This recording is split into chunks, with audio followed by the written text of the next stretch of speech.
Madame Hanan, votre lecture m'intéresse parce que vous avez le regard Maroc et vous avez le regard région. Sur la base de ces éléments, qu'est-ce que vous pouvez nous dire?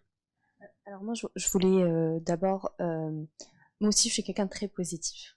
C'est vrai que quand on regarde les chiffres, je disais qu'il y avait plus ou moins 5 milliards qui ont été investis dans les startups La africaines. SFI a beaucoup fait aussi sur cette partie d'accompagnement, Oui, effectivement.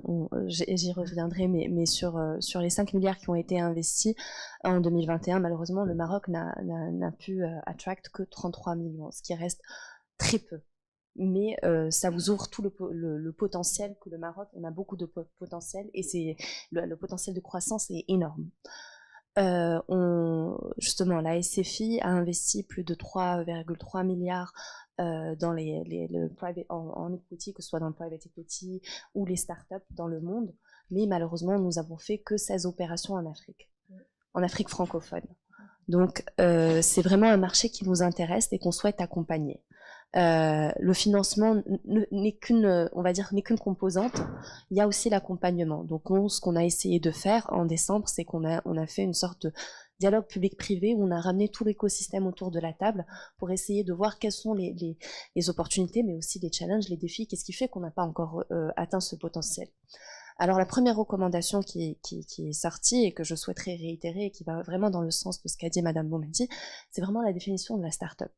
Parce que c'est vraiment, ça va être votre stepping stone pour toutes les mesures d'accompagnement qui vont un petit peu régir cet écosystème et vont lui permettre de se développer. Donc c'est vraiment quelque chose qui a été, c'est un message qui est ressorti et que je souhaiterais porter pendant cette audience-là. Donc on voit qu'il y a énormément de potentiel. On voit aussi que les incubateurs se spécialisent de plus en plus. Nous, par exemple, en 2019, on avait notre programme Green Business Booster. On a accompagné le cluster solaire à se développer et justement faire plus d'incubation. Donc voilà, il faut vraiment avoir une approche, on va dire, qui regarde tous les aspects, que ce soit réglementaire, le financement bien sûr.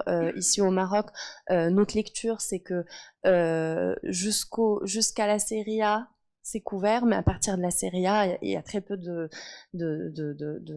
fonds qui peuvent investir. Ça reste des petits tickets si on regarde de grosses institutions comme nous, et c'est ici qu'on voit le gap, et c'est ici où on aimerait un petit peu plus se positionner.